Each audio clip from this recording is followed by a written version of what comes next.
حضرات یہ 3 سال کی بچی ہے فاطمہ معصومہ. آپ حضرات دعا کریں کہ خداوند عالم اس بچی کو صحت کاملہ عطا کرے. اور یہ آپریشن ہے، فردوس نام ہے، ان کے لیے بھی آپ دعا کریں کہ خداوند عالم ان کو بھی صحت کاملہ عطا کرے. اور اس کے علاوہ جتنے بھی مومنین اور مومنات بیمار ہیں خداوند عالم ان تمام حضرات کو صحت کاملہ عطا فرمائے. فاتحہ. الحمدللہ رب العالمین الرحمن الرحیم مالک یوم الدین اهدنا الصراط المستقیم غیر المغضوب عليهم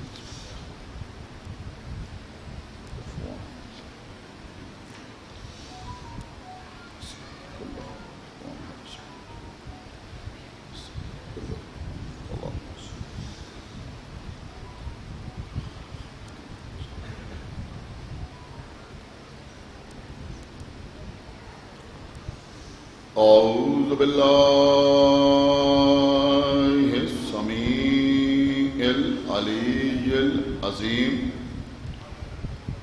من الشيطان اللعين الرجيم. بسم الله الرحمن الرحيم. الحمد لله الذي هدانا لهذا وما كنا لنهتدي لولا أن هدانا الله. لقد جاءت رسل ربنا بالحق. الصلاة والسلام على صاحب الدين والإسلام والحل والحرام والركن والمقام والصلاة والصيام والسجود والقيام والشريعة والأحكام والحجة والبرهان والمحبة والعرفان والحق والبيان والكتاب والقرآن. سيدنا ونبينا وشفيعنا ومولانا ومولى الثقلين جد الحسن والحسين أبي القاسم محمد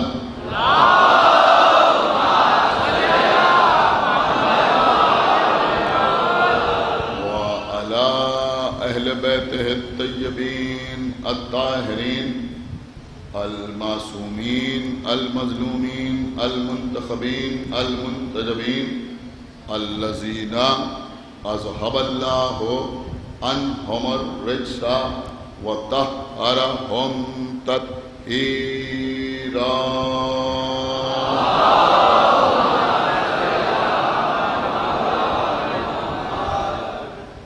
ولعنة الله على أعدائهم وقتلتهم وغاصبي حقوقهم ومنكري فضائلهم ومصائبهم أجمعين من الآن إلى يوم الدين. أما بعد فقد قال الله سبحانه تبارك وتعالى في كتابه المجيد وفرقانه الحميد وقوله الحق. بسم الله الرحمن الرحيم. يوم ندعو كل أناس بإمامهم صلوات.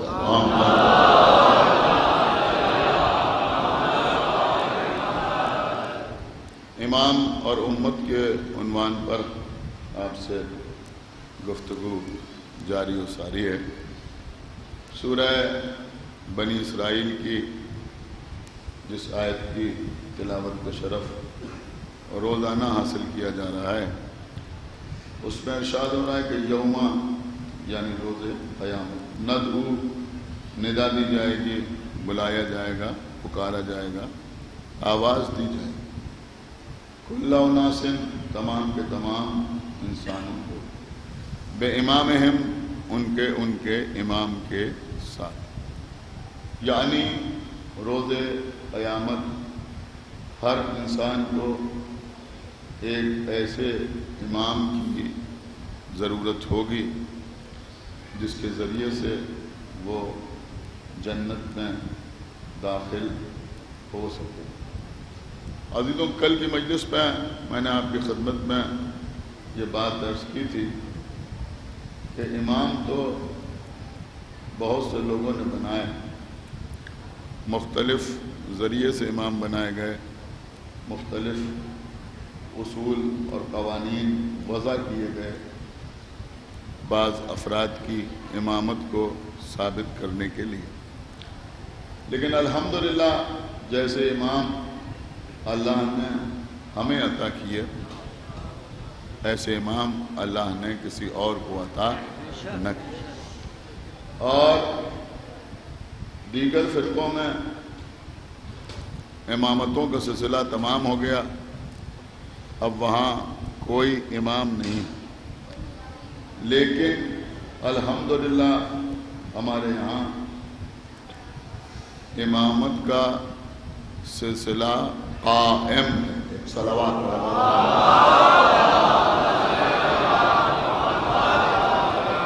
یا پھر یوں کہا جائے کہ الحمدللہ ہمارے یہاں امامت کا سلسلہ امام قائم سے قائم۔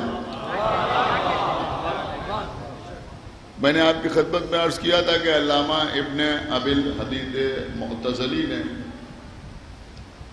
یہ تحریر کیا ہے کہ ہم بھی اس بات کے قائل ہیں کہ جب دنیا ظلم و جور سے بھر جائے گی تو آخری امام آنے کے بعد اس دنیا کو عدل و انصاف سے بھر دے گا، اور ہم بھی یہ مانتے ہیں کہ وہ آنے والا اولاد جناب زہرا میں ہوگا، لیکن فرق بس اتنا ہی ہے کہ شیعہ یہ مانتے ہیں کہ وہ امام دنیا میں آ چکے ہیں، پیدا ہو چکے ہیں، اور انہوں نے لکھا کہ ہم یہ مانتے ہیں کہ وہ پیدا ہوں گے۔ میرے کہنے کا مطلب یہ ہے کہ غیبت کے سلسلے میں یا غیبت پر عقیدہ رکھنے کے سلسلے میں آپ تنہا، ہم غیب پر عقیدہ رکھتے ہیں۔ اکثر لوگ عقیدہ غیبت کا مذاق اڑاتے ہیں اور طرح طرح کی باتیں کرتے ہیں اور مختلف قسم کے اعتراضات وارد کرتے ہیں۔ جو دکھائی نہیں دیتا اس کے وجود کو کیسے تسلیم کر لیا جائے؟ یہ ایک عجیب و غریب بات ہے کہ جو دکھائی نہیں دیتا اس کے وجود کو کیسے تسلیم کر لیا جائے۔ میں ایک جملہ کہہ کے آگے بڑھ جاؤں، شاید کوئی سمجھدار خاموش نہ رہے، کہ جو دکھائی نہیں دیتا اس کے وجود کو ویسے ہی تسلیم کر لو جیسے اپنے بدن میں روح کو تسلیم کر لو۔ ایک صلوات پڑھے گا محمد علیہ۔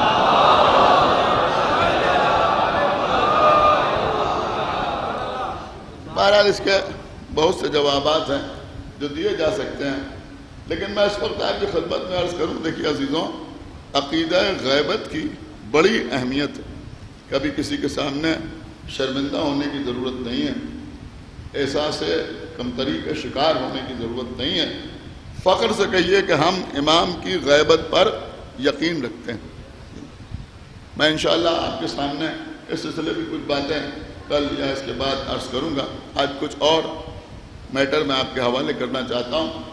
دیکھیں قبلہ، جب اللہ نے فرشتوں کے سامنے اعلان کیا، اس رخ سے بھی سنیں، کہ جب اللہ نے فرشتوں کے سامنے اعلان کیا انی جاعل فی الارض خلیفہ، میں زمین پر ایک خلیفہ بنانے والا ہوں، آپ مجھے بتائیے اللہ نے صرف یہ کہا کہ میں زمین پر ایک خلیفہ بنانے والا ہوں، یہ نہیں بتایا کہ اس خلیفہ کی صورت کیسی ہوگی، اس کا چہرہ کیسا ہوگا، اس کی آنکھیں کیسی ہوں گی، اس کے کان کیسے ہوں گے، وہ اٹھے گا کیسے، وہ بیٹھے گا کیسے، وہ عبادت کیسے کرے گا۔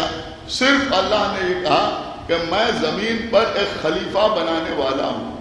تمام فرشتوں نے اس وقت آدم کی غیبت پر یقین کیا. آپ نے غور نہیں کیا میں کیا عرض کر رہا ہوں؟ یعنی وہ لوگ جو آدم پر ایمان لائے وہ کب لائے؟ کہ جب آدم عالم غیبت میں تھے. ابھی آدم سامنے نہیں ہے لیکن فرشتے آدم کی غیبت پر ایمان لائے. لیکن جب فرشتے آدم کی غیبت پر ایمان لائے تو اسی وقت ابلیس نے اپنے دل میں نفاق کو جگہ دی. کیا سن رہے ہیں؟ بہت توجہ آپ بتا کے چاہتا ہوں. اس کا مطلب یہ ہوا کہ دو ہی راستے ہیں، یا تو کوئی ایمان بالغیب پر ثابت قدم رہے اور یا پھر اپنے دل میں نفاق کو جگہ دے ابلیس کی طرح. آپ غور کر رہے ہیں؟ اب ابلیس کے دل میں نفاق تھا، باقی فرشتے آدم پر غیبت کے عالم میں ایمان لائے. لیکن پھر وہ وقت بھی آیا کہ جب اللہ نے آدم کو سجدہ کرنے کا حکم دیا تو ابلیس کا نفاق کفر کی صورت میں ظاہر ہو گیا. ایک صلوات پڑھے بر محمد و آل محمد. کفر کی صورت میں ظاہر ہو گیا. دیکھیں بہت قیمتی بات میں آپ کی خدمت میں عرض کر رہا ہوں. اللہ کے رسول نے ارشاد فرمایا کہ اللہ نے جو آدم کو سجدہ کرنے کا حکم دیا تو یہ آدم کا سجدہ اللہ کی عبادت تھا. سجدہ آدم کا تھا لیکن عبادت کس کی تھی؟ اللہ کی. آدم کا سجدہ اللہ کی عبادت تھی، آدم کی اطاعت تھی. تھوڑا سا بیدار ہوئیے. اللہ کی عبادت، آدم کی اطاعت اور آدم کے صلب میں رہنے والوں کی تعظیم و تکریم تھی. خدا کے لیے بیدار ہوئیے. عرض کر رہا ہوں یعنی آدم کی نسل میں آنے والے جو مقدس بندے تھے ان کی تعظیم تھی، آدم کی اطاعت تھی اور اللہ کی عبادت تھی. ابلیس نے سجدے سے انکار کیا تو ایک جرم نہیں کیا بلکہ تین جرم کیے. اللہ کی عبادت سے انکار کیا، آدم کی اطاعت سے انکار کیا اور آدم کی نسل میں آنے والوں کی تعظیم سے انکار کیا. تو ایک بات یہ بھی سمجھ میں آئی کہ جو اللہ کی عبادت سے انکار کرے وہ بھی شیطان ہے. کیا سن رہے ہیں؟ خدا کے لیے بیدار ہوئیے. اور جو نبی کی اطاعت سے انکار کرے وہ بھی شیطان ہے اور جو آل نبی کی تعظیم سے انکار کرے وہ بھی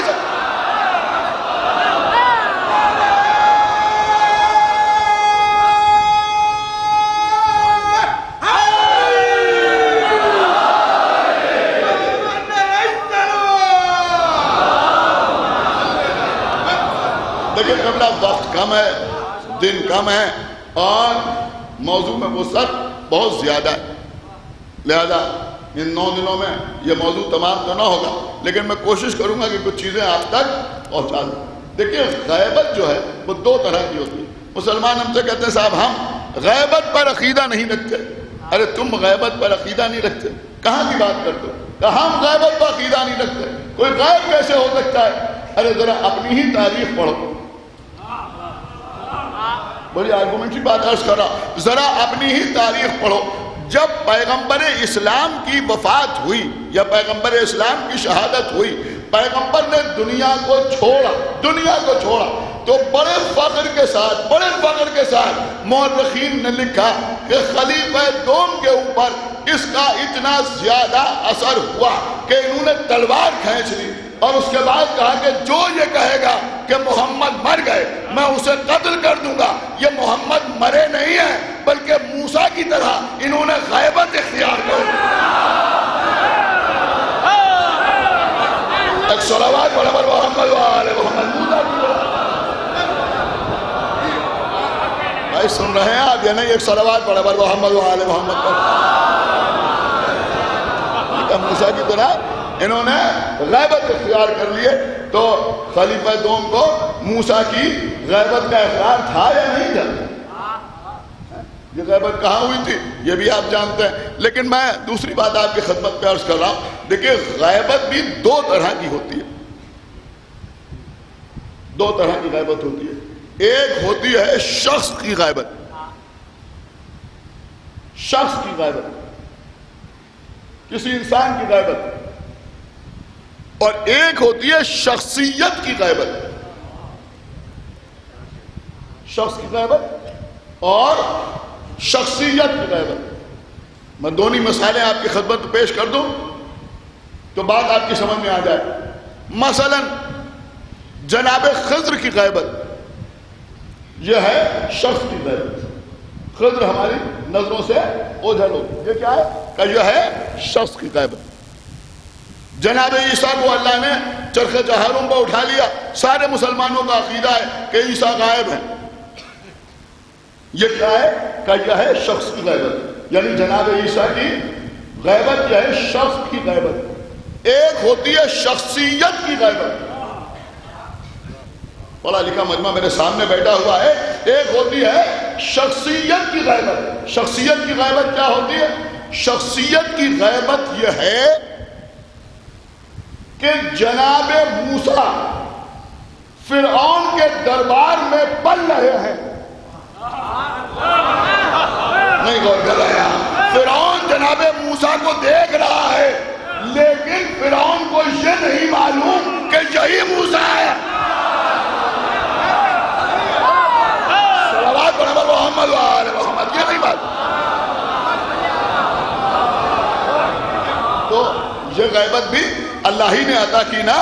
لیکن میں بہت دور کی بات آپ کی خدمت میں عرض کر گیا. یہ غیبت بھی تو اللہ ہی نے عطا کی نا.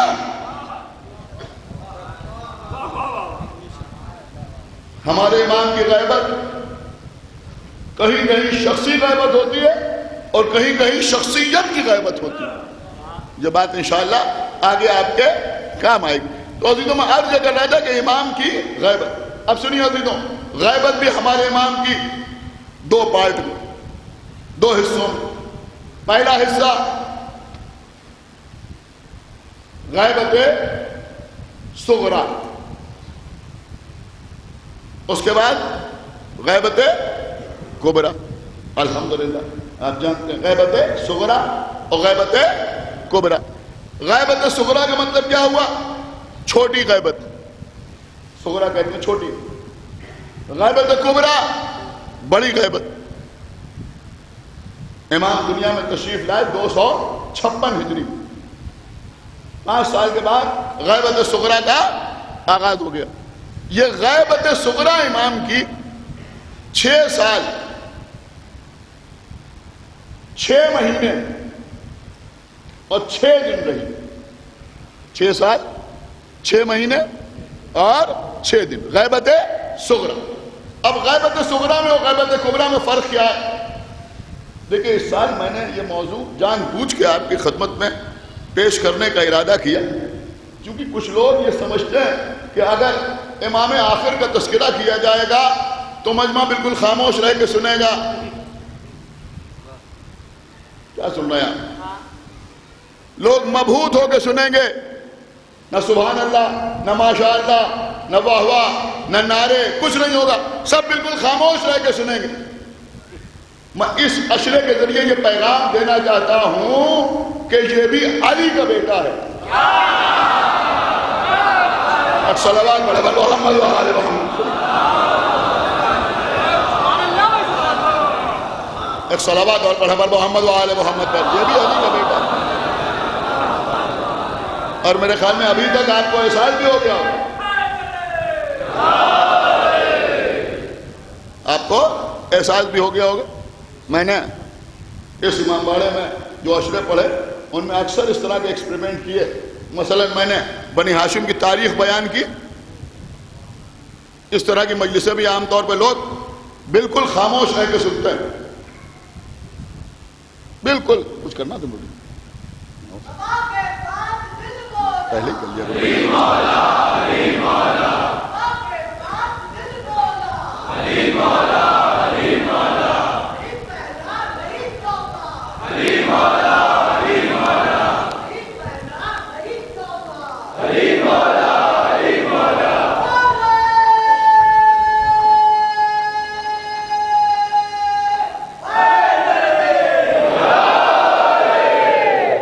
دیکھیں طبلہ بہرحال انٹرنیٹ کے حوالے سے، یوٹیوب کے حوالے سے، کیونکہ دور دور تک لوگ مجالس سماعت کر رہے ہیں، لہذا کچھ تھوڑا سا آپ کو ڈسٹرب ہوا تو میں آپ سے معذرت چاہتا ہوں.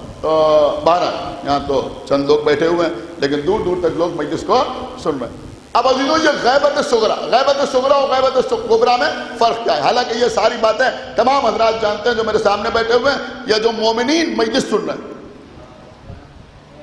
لیکن چونکہ دوسرے بھی سن رہے ہیں لہذا ہم بتانا چاہتے ہیں کہ دیکھو ہمارا عقیدہ کیا ہے اور ہمارا نظریہ کیا ہے. ہمارا عقیدہ کیا ہے، ہمارا نظریہ کیا ہے. سنیں، غیبت صغریٰ وہ پیریڈ ہے، وہ زمانہ ہے کہ جب مومنین امام سے براہ راست ملاقات تو نہیں کرتے تھے، لیکن امام کے مخصوص نائبین کے حوالے سے، ان کے ذریعے سے امام سے ڈائریکٹ اپنے مسائل پوچھتے تھے، جن کو کہتے ہیں نواب اربعہ. نواب جو ہے، نواب ہمارے لکھنؤ میں تو باقاعدہ یہ لفظ بار بار استعمال ہوتا ہے.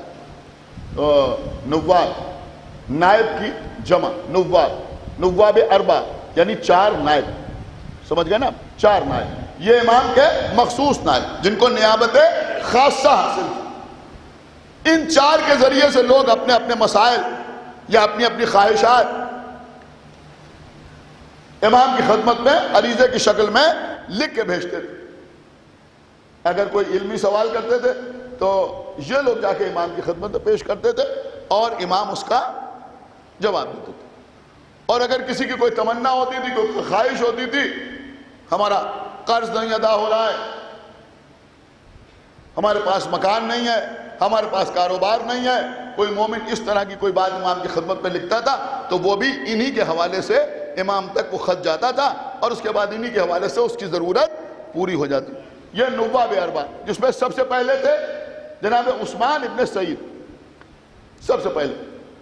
اس کے بعد ان کے بیٹے جناب محمد ابن عثمان سعید اسدی، بنی اسد کے خاندان سے تھے.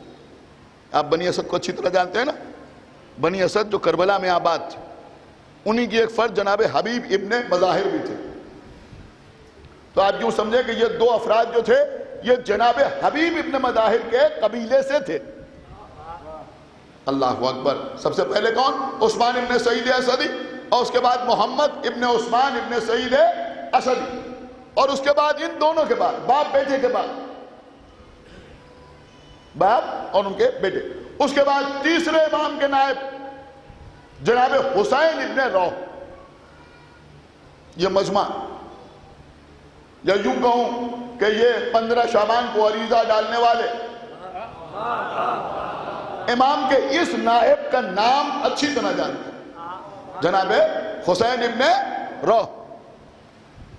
اور پھر چوتھے نائب حسین ابن روح کے بعد علی ابن محمد سمری، یہ امام کے چوتھے نائب تھے. 6 سال 6 مہینے جب غیبت صغریٰ کے مکمل ہو گئے، اس وقت امام کے نائب تھے جناب علی ابن محمد سمری. تو امام نے ان کے پاس خط بھیجا. سنیے، امام کا خط ان کے پاس آیا کہ اب تمہاری زندگی میں 6 دن اور باقی ہیں. 6 دن تمہاری زندگی میں اور باقی ہیں. اب تم اپنا اثاثہ سمیٹ لو، اس لیے کہ تم دنیا سے جانے والے ہو. لیکن دیکھو خبردار، اپنے بعد اب کسی اور کی نیابت کا اعلان نہ کرنا. بس تم پر یہ نیابت تمام ہو رہی، اب کسی اور کا اعلان نہ کرنا.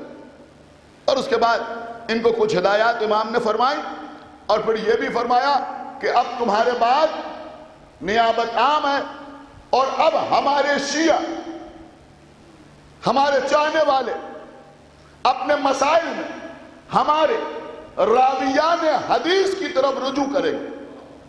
ایک صلوات پڑھے بر محمد و آل محمد. ایک صلوات اور پڑھ دے بر محمد و آل محمد.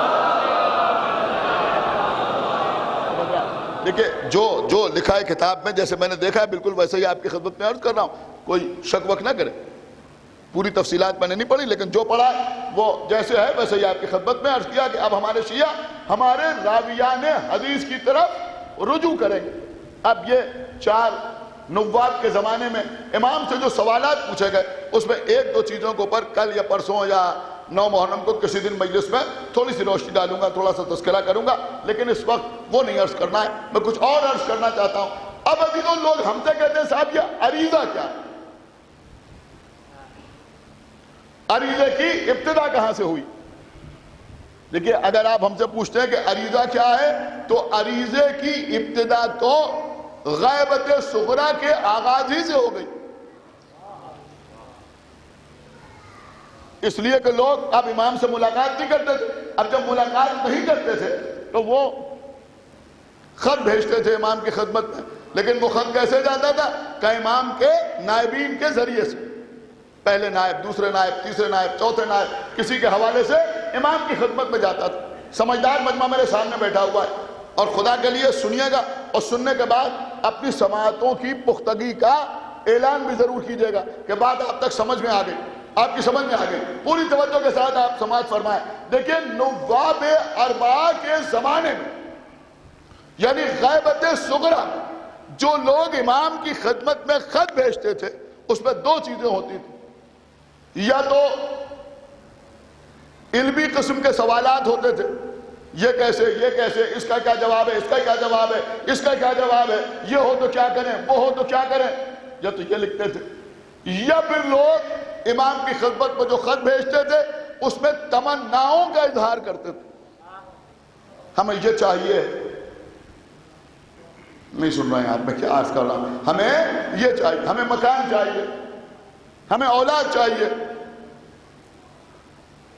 ہمیں قرض کی ادائیگی کے لیے مال چاہیے، ہم کہیں سفر پہ جانا چاہتے ہیں لہذا ہمیں رہوار چاہیے، سواری چاہیے، تو لوگ اپنی تمناؤں کا اظہار کرتے تھے۔ اب جب غیبت صغریٰ کا زمانہ تمام ہو گیا تو امام نے علی ابن محمد سمری کو خط لکھا کہ اب ہمارے شیعوں سے کہہ دینا کہ وہ مسائل کے سلسلے میں ہمارے راویان حدیث کی طرف رجوع کرے۔ کیا سن رہے ہیں؟ اب بھیا مسائل کے سلسلے میں تو راویان حدیث کی طرف رجوع ہو سکتا ہے، سنی نہیں رہے آپ میں کیا عرض کر رہا ہوں، لیکن اب اپنی تمنائیں کس سے بیان کریں؟ سن رہے ہیں؟ ہمیں یہ چاہیے ہے، ہمیں یہ چاہیے ہے، ہماری یہ خواہش ہے، یہ ہماری ضرورت ہے، لہذا اپنی ضرورتوں کو ہم عریضے کی شکل میں پانی کے حوالے سے ایک صلوات محمد وآلہ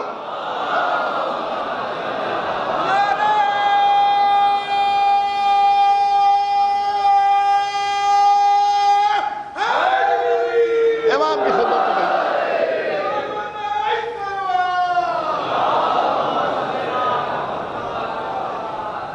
امام کی خدمت میں ہم بھیجنے لگے، کیا بھیجنے لگے کہ ہم عریضہ بھیجنے لگے امام کی خدمت میں۔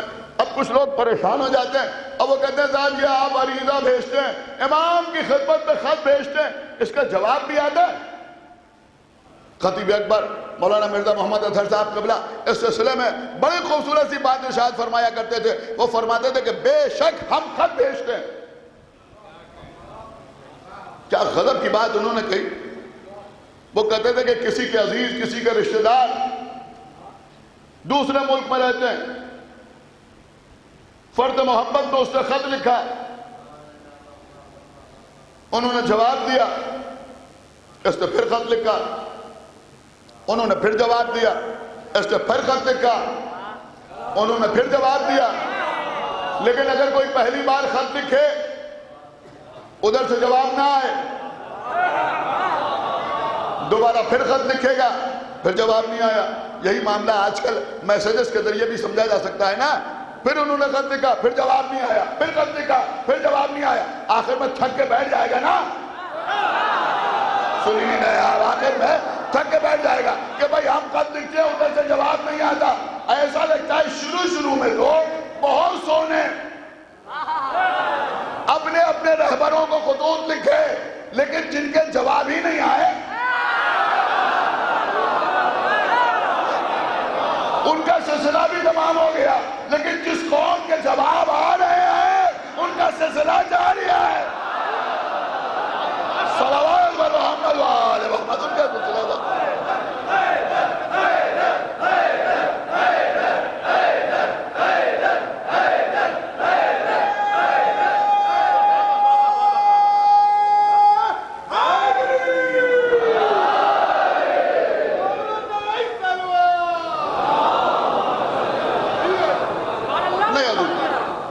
مرحوم خطیب اکبر کے تبرکات میں ایک بات اور آپ کے حوالے کر رہا ہوں، مولا آپ کو سلامت رکھیں۔ اس سلسلے میں ایک چیز اور بڑی قیامت کی لکھتے تھے، وہ کہتے تھے ہم خط بھیجتے ہیں تو ہم جانتے ہیں کہ اس کا جواب آتا ہے۔ اب کوئی کہتا ہے ہم نے جواب آتے ہوئے نہیں دیکھا، آپ نے تو عریضہ لکھا، اس کو آٹے میں لپیٹا، دریا کے حوالے کیا، لیکن کیا آپ کے پاس بھی ریٹن میں کوئی جواب آیا؟ وہ فرماتے ہیں کہ خط بھی دو طرح کے لکھے جاتے ہیں، ایک خط لکھا جاتا ہے خیریت کے لیے، خیریت کے لیے خط لکھا جاتا ہے کہ آپ خیریت سے ہیں۔ ہم جب اپنے امام کو خط لکھتے ہیں تو اس میں امام کی خیریت نہیں پوچھتے، اس لیے کہ ہمیں معلوم ہے کہ صبح کو اگنے والا سورج بتاتا ہے کہ وہ خیریت سے ہے۔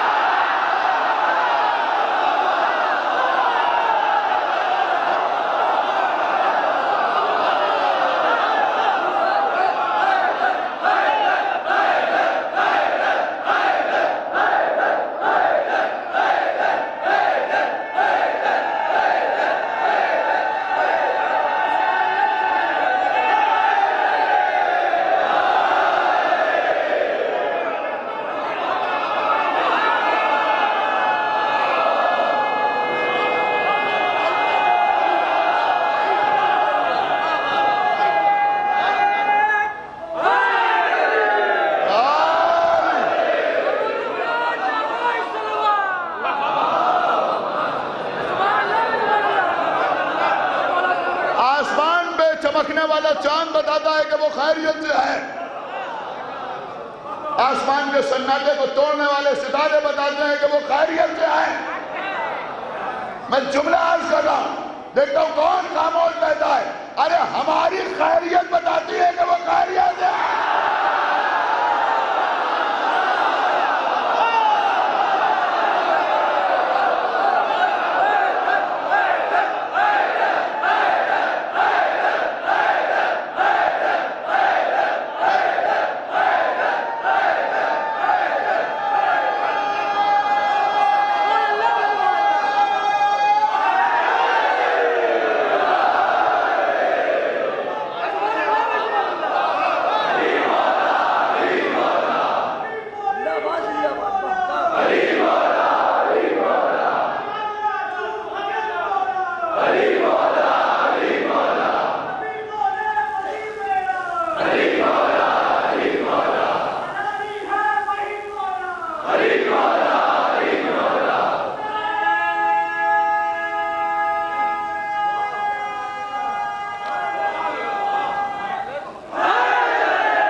سنیے قبلہ، تو ہم جانتے ہیں کہ کائنات کی خیریت بتاتی ہے کہ وہ خیریت سے، کائنات کی خیریت بتاتی ہے کہ وہ خیریت سے ہے۔ کوئی اپنی کمینگی کا مظاہرہ کر سکتا ہے، لیکن اللہ کے کلام پر، قرآن پر کوئی خطرہ آنے والا نہیں ہے۔ ہمارا قرآن خطرے میں نہیں آتا، سمجھ میں آیا؟ ہمارا قرآن خطرے میں نہیں آتا، اس لیے کہ ہمیں معلوم ہے کہ وارث قرآن پردہ غیب میں موجود ہے، اور اگر قرآن خطرے میں آئے گا تو وارث قرآن سامنے آئے گا، وارث قرآن سامنے آئے گا۔ سنیے عزیزوں، تو ہم جو امام کو خط لکھتے ہیں وہ خیریت کے لیے نہیں لکھتے، خیریت کے لیے نہیں لکھتے۔ خدا لعنت کرے ان لوگوں پر جو عریضے کا مذاق اڑاتے ہیں. آٹے میں لپیٹ کر، اس کو کہتے ہیں گل حکمت. کیا کہتے ہیں؟ بچے یاد رکھیں، ایک صلوات پڑھیں ہمارے محمد وآل محمد. یہ لفظ ہے، بچوں کو یاد ہونا چاہیے. ایک بار پھر دوہرا دوں، نہیں تو بعد میں دیکھ لینا اس کو اور یاد کر لینا. یہ جس آٹے میں لپیٹا جاتا ہے عریضہ، اس کو کہتے ہیں گل حکمت. آٹے میں لپیٹتے ہیں. کیا اچھا شعر کہا جناب فدوی نقوی نے، بڑا خوبصورت ہے شعر کا. لیکن جس کا جو شعر ہو داد تو دینا ہی چاہیے. بڑا خوبصورت ہے شعر کا. وہ کہتے ہیں میں نے آٹے میں لپیٹا ہے عریضہ اس لیے. دیکھیں عزیزوں، یہ لکھنؤ ہے. نون کیسے کیسے شعر لوگ سناتے ہیں، وہ کہتے ہیں صاحب یہ لکھنؤ کے مزاج کے شعر ہے. سنیے لکھنؤ کا مزاج کیا ہے. وہ کہتے ہیں میں نے آٹے میں لپیٹا ہے. دیکھیں سنیں، سارا مجمع سنیں. میں نے آٹے میں لپیٹا ہے عریضہ اس لیے، اس عمل سے میرے گھر کا رزق بڑھتا جائے گا.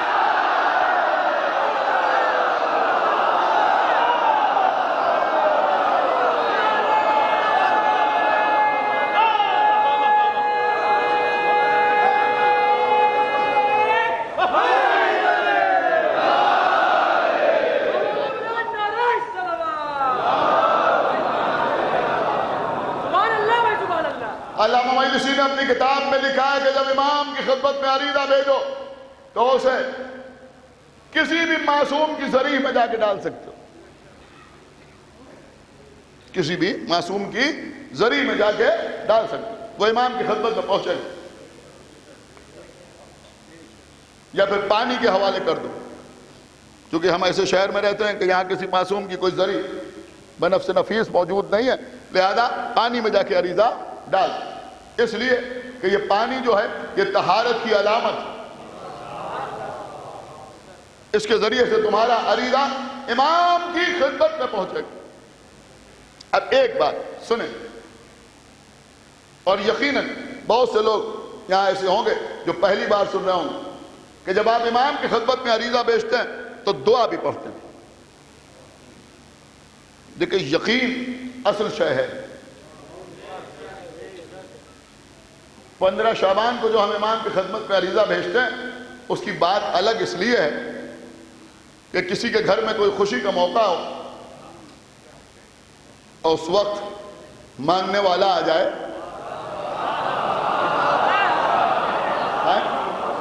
تو سبحان اللہ، ماشاء اللہ، جزاک اللہ، کیا کہنا.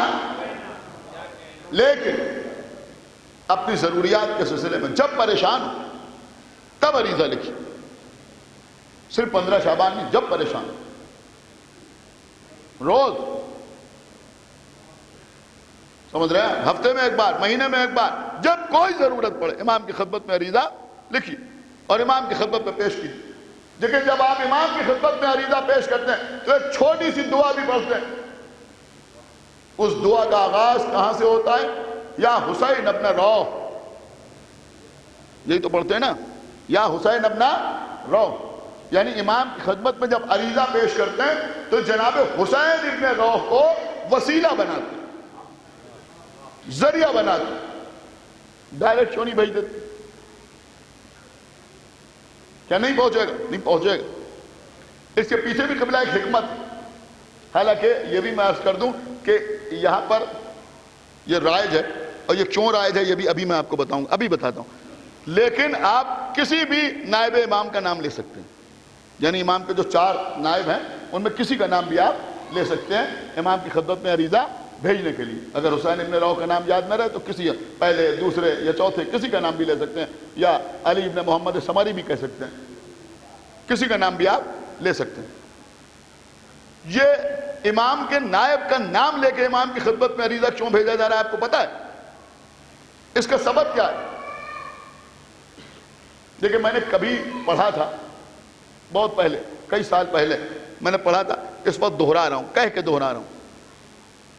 ہمارے چھٹے امام کا زمانہ ہے.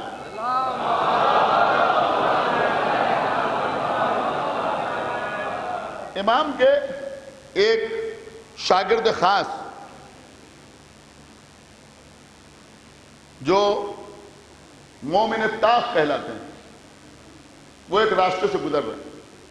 ایک جگہ پر لوگ بیٹھے ہوئے ہیں، آپس میں گفتگو کر رہے ہیں، اور بحث اس بات پر ہو رہی ہے کہ شیطان جنوں میں تھا، فرشتوں میں نہیں تھا۔ تو جب اللہ نے سجدے کا حکم دیا تو سجدے کا اطلاق، حکم کا اطلاق ابلیس پر ہوتا ہی نہیں، اس لیے کہ وہ تو جنوں میں تھا اور اللہ نے فرشتوں کو حکم دیا تھا۔ تو پھر اللہ نے اسے سزا کیوں دی؟ آپ ٹیکنیکل بات سمجھ گئے نا؟ ان کے کہنے کا مطلب یہ تھا وہ تو تھا ہی نہیں فرشتوں میں، وہ تو اللہ نے اسے شامل کر لیا تھا وہاں۔ تو اب جب اللہ نے حکم دیا ملائکہ کو کہ تم سجدہ کرو، تو یہ حکم اس کے لیے تھا ہی نہیں، اس نے سجدہ نہیں کیا، تو اللہ نے سزا کیوں دی؟ آپس میں بحث کر رہے تھے، یہ ادھر سے نکلے، انہوں نے سنا۔ دیکھیں اس طرح کی فضول کی بحثیں کرنا، یہی کہا کہ جو فضول کی بحثیں سمجھنا، بے فضول کچھ چیز نہیں۔ ایک صلوات پڑھ محمد و آل محمد۔ یہ اپنے مومنین کو بتانا ہمارا کام ہے، ان کا صاحب بے فضول کی باتیں کر، فضول کی باتیں کر، بے فضول کیا ہوتا ہے سمجھنا؟ تو اس طرح کی باتیں جو ہیں یہ دشمنان اہل بیت کا شیوان، مخالفین اہل بیت کا شیوان، تو وہاں اس پر بحث ہو رہی۔ اب جب یہ سامنے سے گزرے تو انہوں نے ان کو بلایا کہ سنو یہ ہمارا سوال ہے، یہ امام سے پوچھنا تم اپنے، وہ آگے ہمیں بتانا۔ انہوں نے کہا ٹھیک ہے، یہ امام کے پاس آئے۔ لیکن جب امام کے پاس آئے، دیکھیں یہ بات بہت غور سے سنیں، سارے لوگ سنیں، جب یہ امام کے پاس آئے تو انہوں نے بالکل ویسے ہی امام سے یہ سوال نہیں پوچھا، اس لیے کہ اس میں قرآن پر اعتراض لازم آ رہا تھا، لہذا انہوں نے ذرا سا بدل کے پوچھا۔ انہوں نے پوچھا مولا یہ فرمائیے کہ یہ قرآن میں جو اللہ نے بار بار حکم دیا ہے یا ایھا الذین آمنو، اے ایمان لانے والوں، کبھی نماز کا حکم دیتا ہے، کبھی روزے کا حکم دیتا ہے، کبھی حج کا حکم دیتا ہے، تو یہ تو اللہ ایمان لانے والوں کو حکم دے رہا ہے، کیا اس کا اطلاق منافقین پر بھی ہوتا ہے؟ کیا اس کا اطلاق منافقین پر بھی ہوتا ہے؟ وہ مومن تو ہے نہیں، وہ تو منافق ہے۔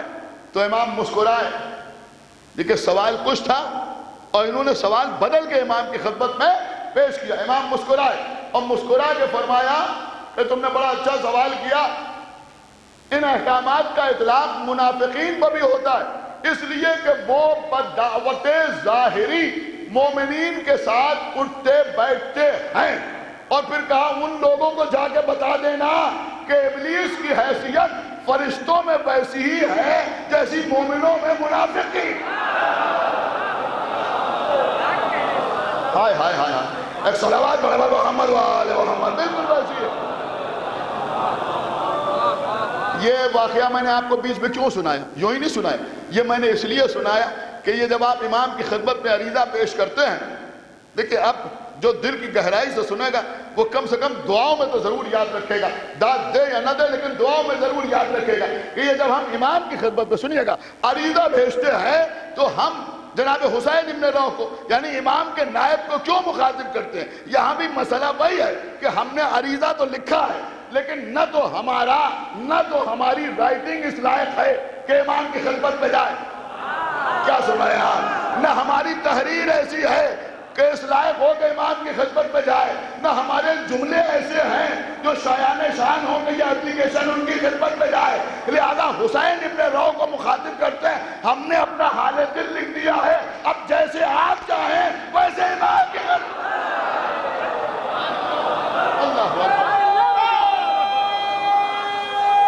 ہم نے لکھ دیا۔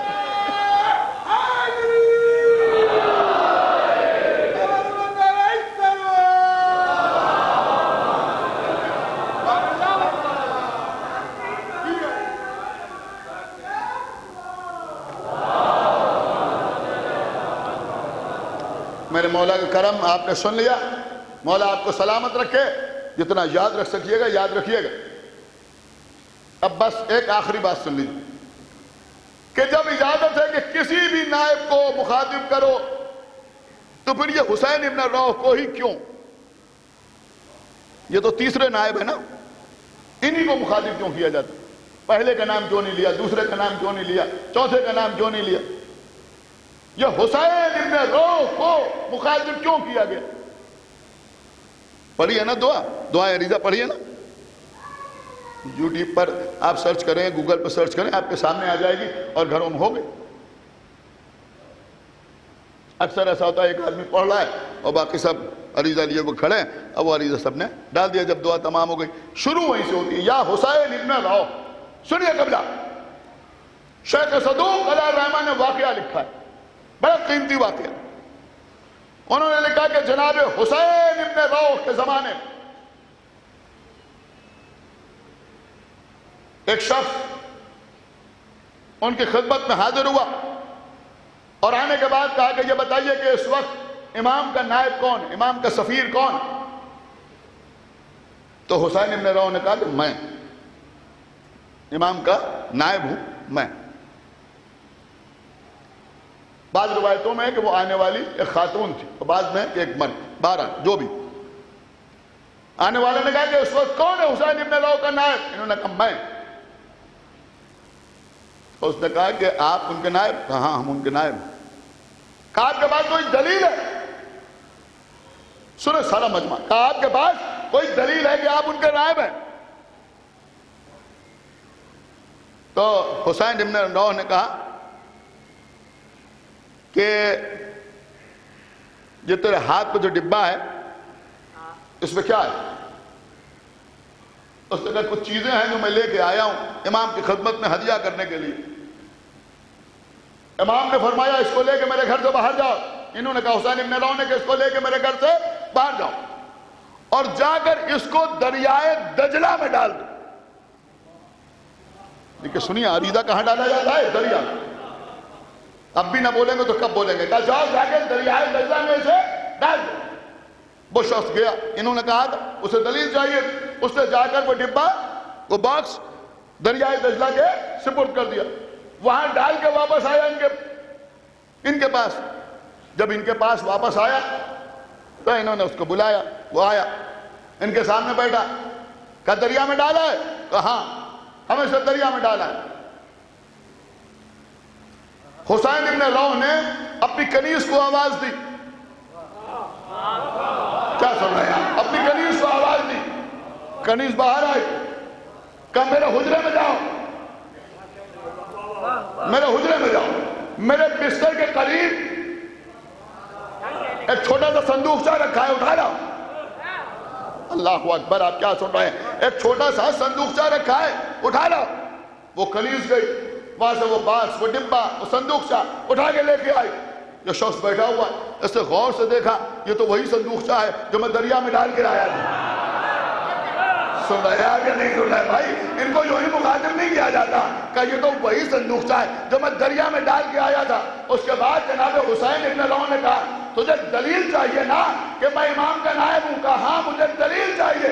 کہ تجھے بتاؤں کہ صندوقچے میں کیا کیا ہے؟ اللہ اکبر. آپ بالکل ویسے نہیں سننا جیسے سننا چاہیے کہ میں بتاؤں کہ صندوقچے میں کیا ہے.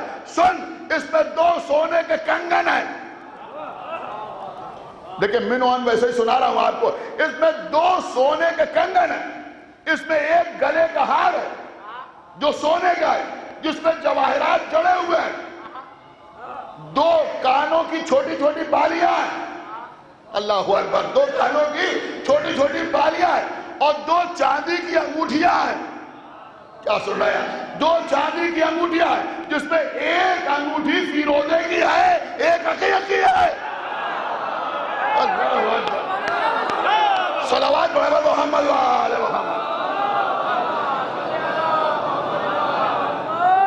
ایک انگوٹھی فیروزے کی ہے اور ایک انگوٹھی عقیق کی ہے. اس نے سر جھکایا. کہا ہمیں یقین ہو گیا آپ امام کے نائب ہیں، آپ امام کے نائب ہیں.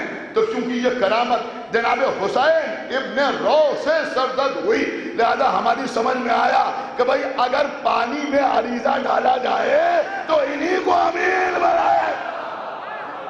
صلوات بر محمد وآل محمد. انہی کو امین بنائے.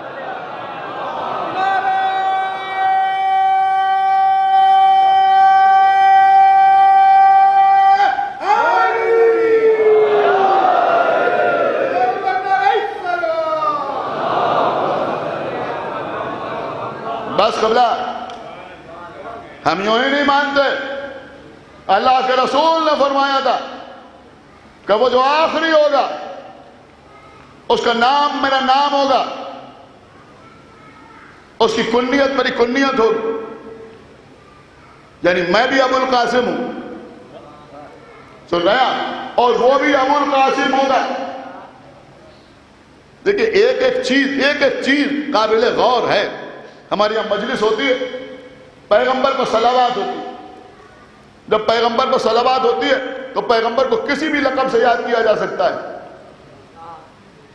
کوئی بھی کنیت بیان ہو سکتی ہے، لیکن کنیت بیان ہوتی ہے اس پر آپ صلوات بھیجتے ہیں، ابو القاسم۔ غور کیا آپ نے یا نہیں غور کیا؟ یہ ابو القاسم کیوں؟ یعنی محمد سے پہلے ابو القاسم، اس لیے تو نہیں کہ جب ابو القاسم کہا جائے تو پہلے سے آخری تک سب کا تذکرہ ہو جائے۔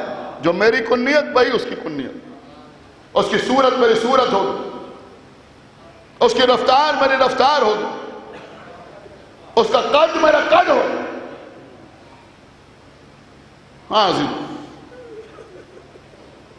وہ جو محمد ہے اور محمد جیسا ہے، وہ جو ہم نام محمد ہے، جہاں برائے نام بھی فرق نہیں، آئیے اسی کی خدمت میں ایک شبیہ محمد کا پرسہ پیش کیا ہے۔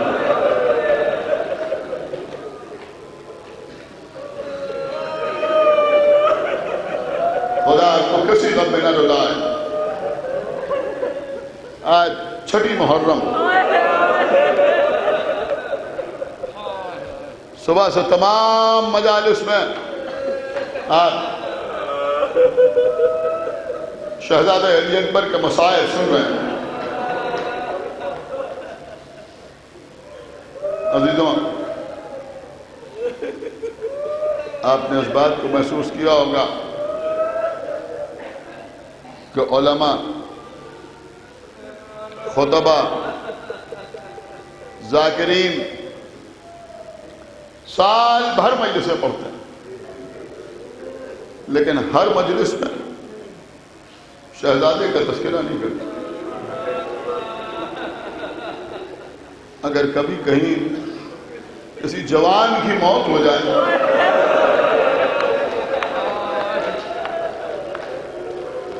فرمائش ہوتی ہے، غمزدہ افراد کا تقاضا ہوتا ہے کہ شبیہ پیغمبر کے مسائل پڑھے جائیں۔ پڑھتے تو ہیں لیکن اشارے، ایک دو واقعات پڑھتے ہیں، لوگ گریہ کرتے ہیں اور بس مجلس تمام۔ اتنا تفصیل کے ساتھ 6 محرم کے علاوہ ہم کبھی شہزادے کے مسائل نہیں پڑھتے۔ عزیزوں، ہم نے کسی کتاب میں نہیں دیکھا جو ہم حوالہ پیش کریں آپ، لیکن ہم نے معتبر ترین ذاکرین سے سنا ہے کہ ایک ذاکر تھے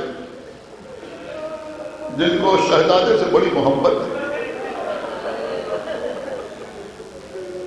ہر مجلس میں شہزادے علی اکبر کے مسائل پڑھتے تھے،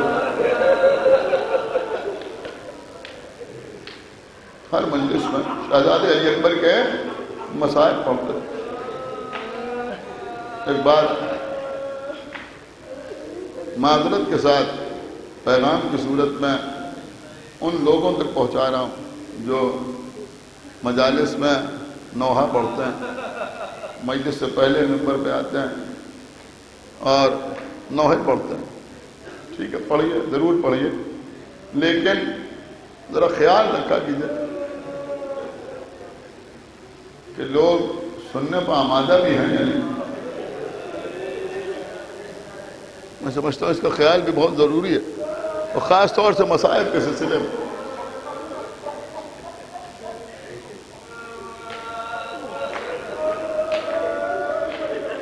کچھ نوحے ایسے ہیں جن کے لیے بہت بیداری چاہیے، مجمع کا آمادہ ہونا ضروری ہوتا ہے۔ جیسے شام غریبہ کا وہ سلام، سلام خاک نشینوں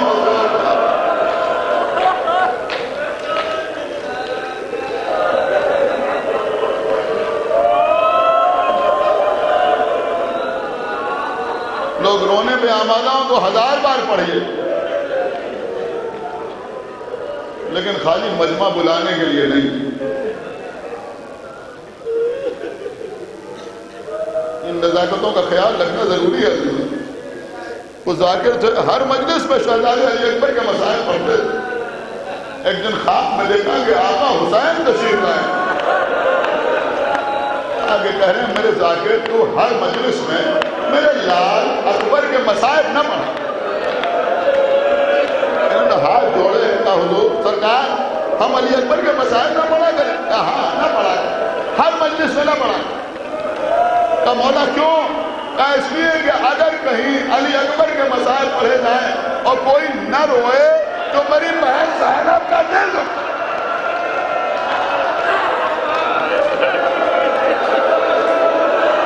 اللہ اکبر۔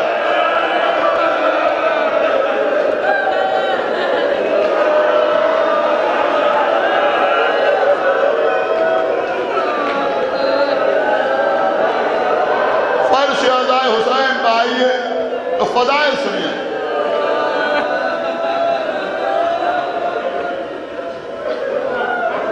ادھر ادھر کسی چیز کی طرف متوجہ ہونے کی ضرورت نہیں۔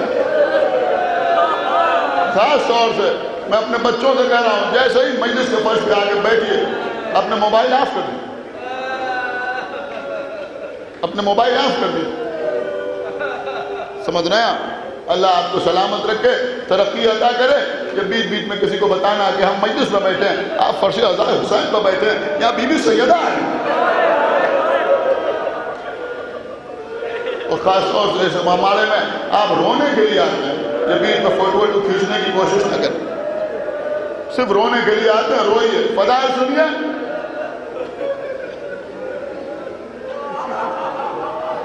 کوئی ڈسٹربنس نہ ہو، کہیں آپ کے کوئی کام کرنے کی وجہ سے کسی کے ایک آنسو میں کمی ہو گئی۔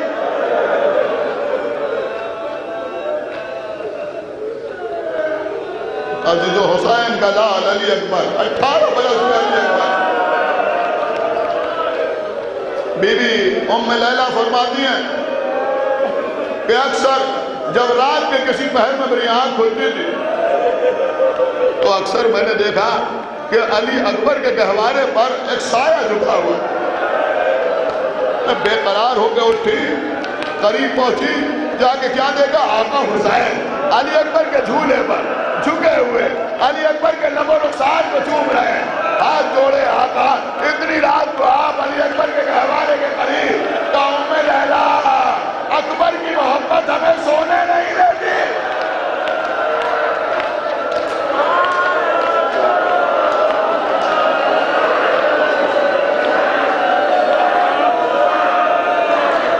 آج میں مسائل میں کوئی کمی نہیں کروں گا۔ سنیے، آپ سرکار باب الحوائج کے ایوان میں بیٹھے ہوئے ہیں، شب عاشور، آقا عباس شہزادے کے قریب آئے، بازو پکڑا، میرے لال کچھ دیر کے لیے میرے ساتھ چلو۔ علی اکبر چچا کے ساتھ چلے،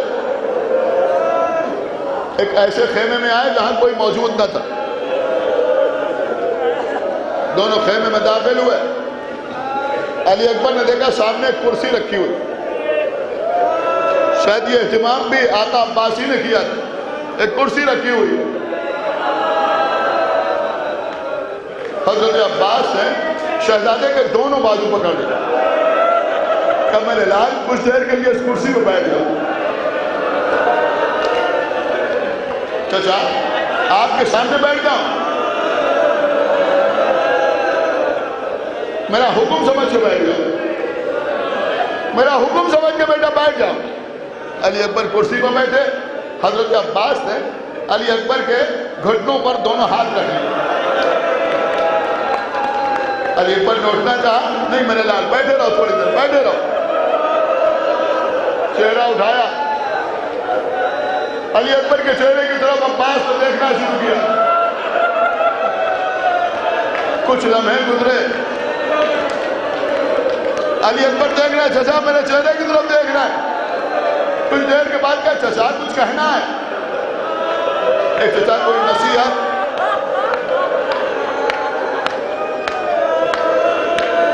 کہ نہیں بیٹا تم سے کہنا کچھ نہیں ہے۔ کہا پھر چچا آپ میرے چہرے کی طرف دیکھے جانے کچھ کہتے کیوں نہیں؟ کہا بیٹا کچھ کہنا نہیں ہے، کچھ کہنا نہیں ہے۔ اے بیٹا تھوڑی دیر اور ایسے ہی بیٹھے رہو، یہ آخری رات ہے، جی بھر کے تمہارا چہرہ دیکھ لو۔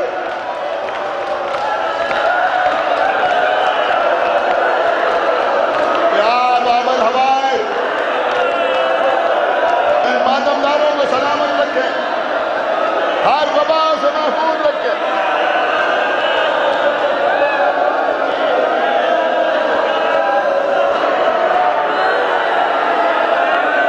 وہ شہزادہ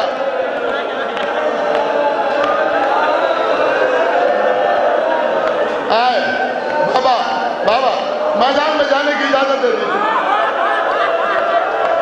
بہت کچھ چھوڑ دیا میں، انشاءاللہ رات کی مجالس میں کچھ عرض کروں گا۔ بابا میدان میں جانے کی اجازت دیجیے۔ بیٹا تمہیں معلوم تم کیا کہہ رہے ہو؟ ایک باپ سے مرنے کی اجازت مانگ رہے ہو؟ اے بابا اب دشمنوں کے تانے نہیں سنے جائیں۔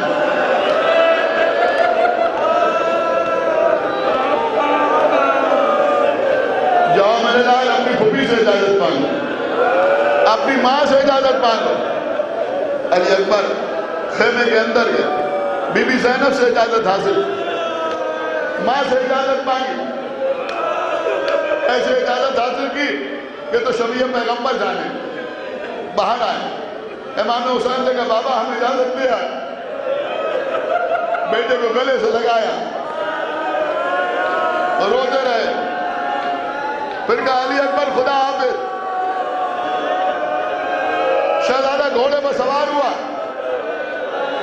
علی اکبر آگے بڑھ رہے ہیں،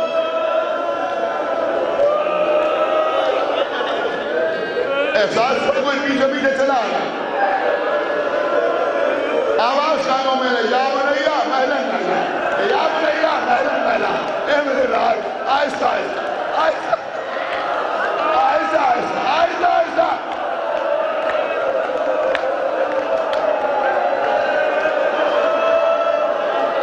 آہستہ آہستہ میرے لال دھیرے دھیرے آہستہ آہستہ آگے بڑھ، گھوڑے کو روکا،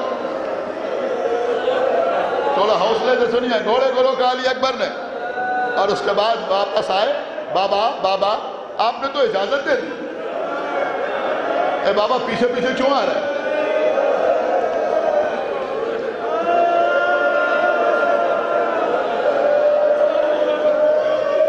جملہ ہے عزیزوں، جملہ نہیں ہے، پوری مجلس ہے، میرے لال کاش تم صاحب اولاد ہو۔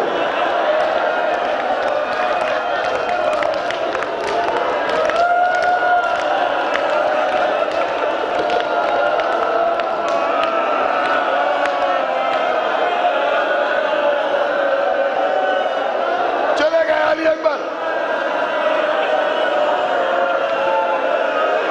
ادھر آقا حسین ایک بلندی پہ کھڑے ہوئے، شہزادے کی جنگ دیکھ رہے ہیں، دشمن قتل ہو رہے ہیں، علی اکبر کی تلوار چل رہی ہے، حسین ہر وار پر سبحان اللہ جزاک اللہ، کیا کہنا میرے لال۔ ام لیلہ خیمے کے دروازے پر کھڑی ہوئی، آقا حسین کا چہرہ دیکھ رہی ہے،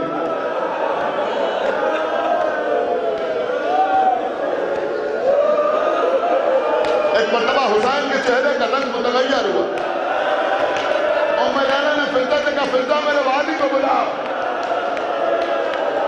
آئے مولا حسین، اے آقا کیا بات ہے، چہرے کا رنگ کیسے متغیر ہو گیا؟ ام لیلہ ایک نامی گرامی شجاع پہلوان علی اکبر کے مقابلے پہ آیا ہے، مجھے علی اکبر کی شجاعت پر بھرپور اعتماد ہے، لیکن باپ ہوں، خیال آ رہا ہے مجھ سیر و سراب ہے، میرا بچہ پیاسا ہے،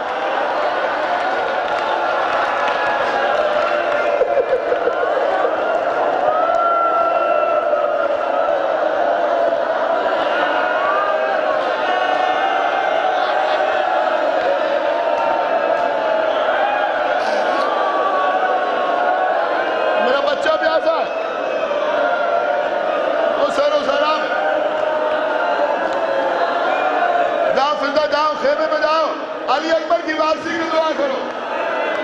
فضا آئے مسلح پر. اے یعقوب کو یوسف سے ملانے والے، اے اسماعیل کی ملاقات ہاجرہ سے کرانے والے،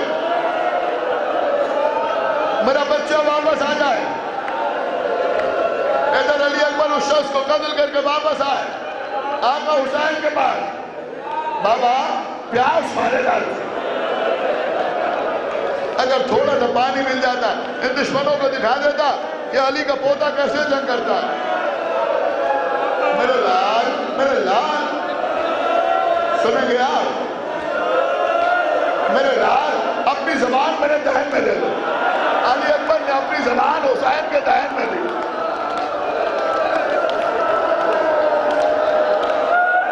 قسم خدا کی ایک لمحے کے لیے سنیے، اگر یہ واقعہ نہ ہوتا تو پتہ ہی نہ چلتا کہ حسین کتنے پیاسے تھے.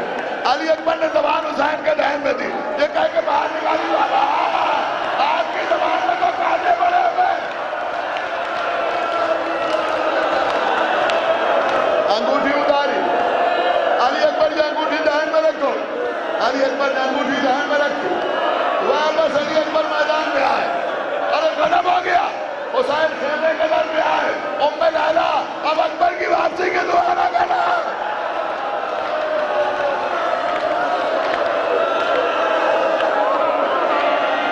سنے عزیزوں، عالم کیا ہے؟ علی اکبر میدان میں. دیکھیں آپ میری طرف دیکھیں، علی اکبر میدان میں. آقا حسین بلندی پر علی اکبر کی جنگ دیکھ رہے ہیں. ام لیلا خیمے کے دروازے پر حسین کا چہرہ دیکھ رہی. بی بی زینب مسلح پر علی اکبر کے لیے دعا کر رہی ہے. پیچھے سکینہ زینب کی ہر دعا پر آمین کہہ رہی ہے. قیامت ہو گئی، ختم ہو گیا. خالی گھوڑے سے علی اکبر نہیں گرے.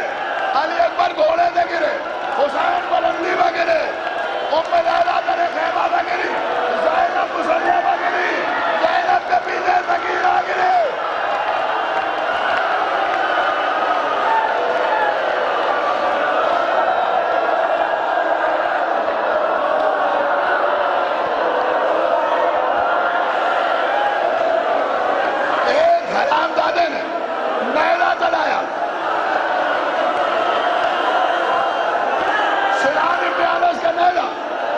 علی اکبر کے سینے میں بروز ہوا، بروز تمہارے نیزہ سینے میں. یہ آگے بڑھا، نیزہ نہ نکلا. اور کوشش کی عزیزوں، نیزے کی ہڈی ٹوٹ گئی، علی اکبر کے سینے میں رہ گئی. اکبر گھوڑے سے زمین پہ آئے، آواز دیا بتا علیکہ منی السلام.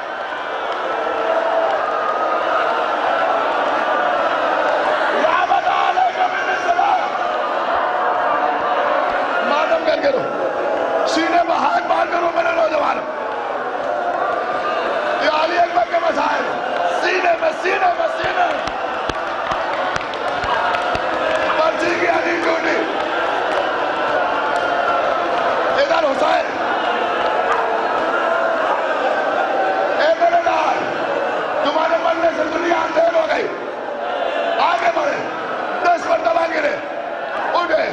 یا علی یا علی یا علی کہتے ہوئے علی اکبر کے قریب پہنچے. میرے لال کہاں تک ہونے لگا؟ میرے لال زخم کہاں لگا؟ میرے لال بابا نیزے کی ہڈی سینے میں ٹوٹ گئی. نیزے کی ہڈی سینے میں ٹوٹ گئی.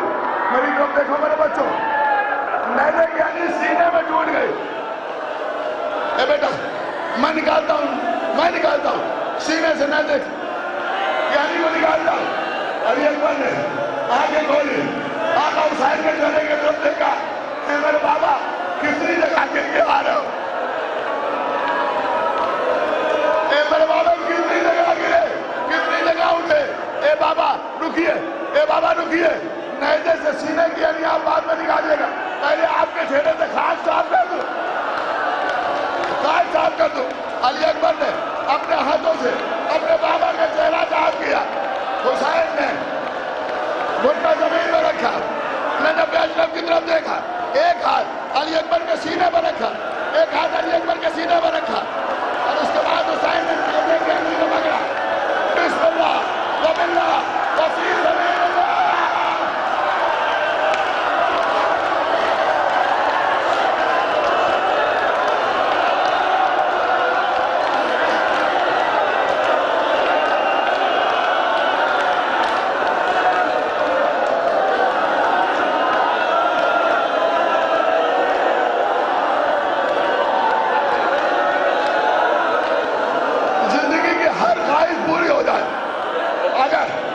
علی اکبر کے مسائل پڑھتے ہوئے موت آ جائے،